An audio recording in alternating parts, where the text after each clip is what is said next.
अंधी गली का राज। रात का वक्त था। लाहौर की पुरानी गलियां हमेशा की तरह खामोशी और सुनताटे में डूबी हुई थीं। बिजली के बल्ब धुंधली रोशनी में टिमटमा रहे थे।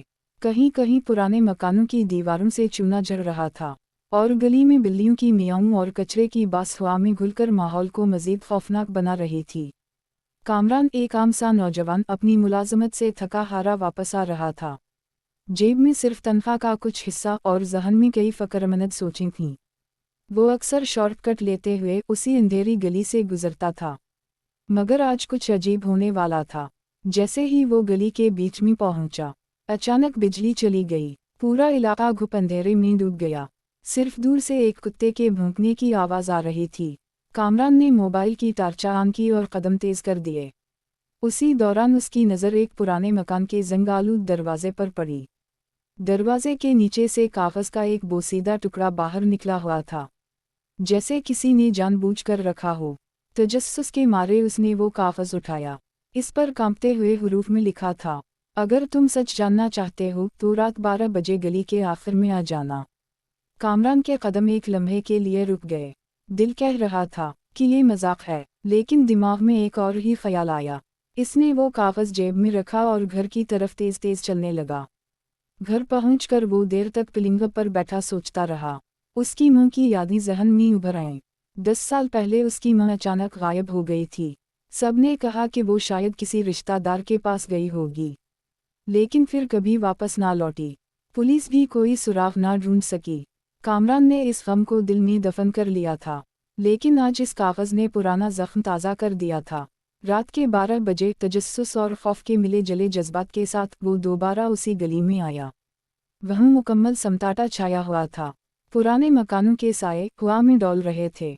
अचानक एक पुराने मकान की खिड़की चरचराई और एक लागर सा हाथ बाहर निकला। हाथ में एक पुराना लिफाफा था। कामरान ने हिम्मत करके वो लिफाफा पकड़ लिया। अभी उसने खोलने ही लगा था कि पीछे से किसी ने कान के करीब सरगोशी की, तुम्हें यहाँ नहीं आना चाहिए था। कामरान का दिल दिक से रह गया। वो घबरा कर पलटा, लेकिन वहाँ कोई ना था। खौफ के मारे उसके कदम लड़खड़ा गए। इसने जल्दी से लिफाफा खोला। अंदर एक और ख़त था, तुम्हारी मां की गुमशुदगी का राज उसी गली में छुपा है। अगर जानना चाहते हो तो कल रात यही वक्त यही जगह। मगर खबरदार, तुम्हारे पीछे वो भी हैं जो नहीं चाहते कि सच तुम्हारे सामने आए। कामरान के हाथ कांपने लगे। वो दीवार के साथ लगकर बैठ गया। ख़त के अल्फाज इसके जहन में गूंजने लगे। वो सोच रहा था कि ये ख़त लिखने वाला कौन है, और वो कौन है जो सच को छुपाना चाहते हैं। अचानक हवा का तेज झोंका आया और ख़त उसके हाथ से छनकर अंधेरे में उड़ गया। उसी लम्हे गली के दूसरे सिरे पर एक साए जैसी शबीहा दिखाई दी। वो धीरे धीरे गायब हो गई। कामरान के दिल की धड़कन बेकाबू हो चुकी थी। इसके लबों पर बस एक ही सवाल था, मेरी मां कहाँ है? अगली रात कामरान ने फैसला किया कि वो अकेला नहीं जाएगा। उसने अपने करीबी दोस्त अली को एतमाद में लिया। अली शुरू में हंसा और कहा यह सब वहम है, लेकिन कामरान की आंखों में संजीदगी देखकर वो भी मान गया। रात 12 बजे दोनों दोस्त गली में पहुंचे। आज फिजा और भी भारी थी। कुत्ते भौंकना बंद कर चुके थे, गोया सब कुछ खामोश हो। वही पुराना मकान, वही जंगालूद खिड़की। दोनों सांस रोककर इंतजार करने लगे। अचानक फिर वही चरचराहट हुई और एक हाथ बाहर निकला, मगर इस बार हाथ में खत नहीं, एक छोटा सा डब्बा था।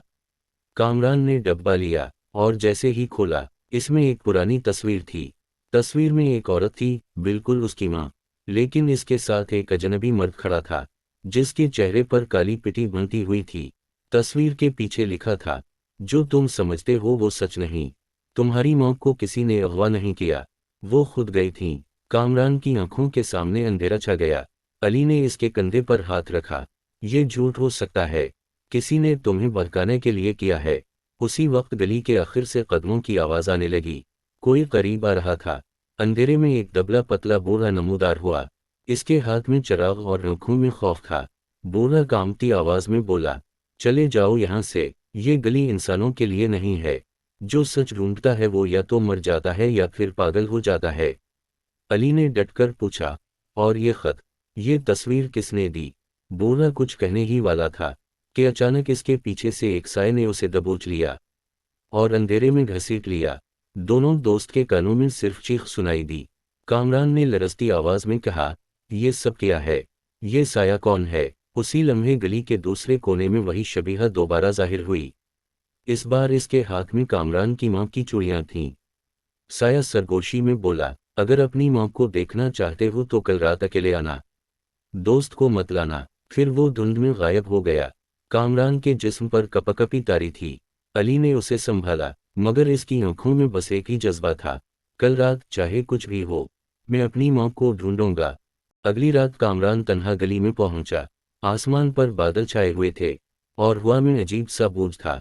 वो जानता था कि अब वापसी नहीं। अंधेरी गली के आखिर में वही साया मौजूद था, हाथ में उसकी मां की चूड़ियां। कामरान ने लरजती आवाज में पूछा, मेरी मां कहाँ है? साया करीब आया। धुंध हटी तो एक औरत का चेहरा नजर आया। वो हकीकत में उसकी मां थी, मगर आंखें बुझी हुई, चेहरा जर्द और वजूद गोया सदियों का बोझ उठाए हुए। मां ने रंधी हुई आवाज में कहा, बेटा, मैंने तुम्हें बचाने के लिए सब कुछ छोड़ा। इस गली में एक खुफिया गिरोह है जो इंसानों पर जादू और सायों का कब्जा करता है। मैं उनके राज जान गई थी, इसलिए मुझे अपनी मर्जी से उनके साथ रहना पड़ा, वरना वो तुम्हें मार देते। कामरान के आंसू बह निकले। अम्मी, अब तो मेरे पास आ जाइए। मां ने सर हिलाया, अब देर हो चुकी है। ये गली जिसे एक बार कैद करती है, इसे जिंदा वापस नहीं जाने देती। इतने में साया जोर से हंसा और फिजा लरस उठी। मां ने आखिरी बार बेटे को देखा, फिर धुंध में गुम हो गई। कामरान चीखा और बेहोश होकर गिर गया। जब होश आया तो सुबह का सूरज चमक रहा था। गली बिल्कुल सुनसान थी, जैसे रात का वाकया ख्वाब हो, मगर जमीन पर उसकी मां की चूड़ियां पड़ी थीं। इसने चूड़ियां उठाएं, दिल पर हाथ रखा और आसमान की तरफ देखकर कहा, अम्मी, मैं सच जान चुका हूं। ये गली तुम्हें ले गई, मगर आप हमेशा मेरे साथ रहेंगी।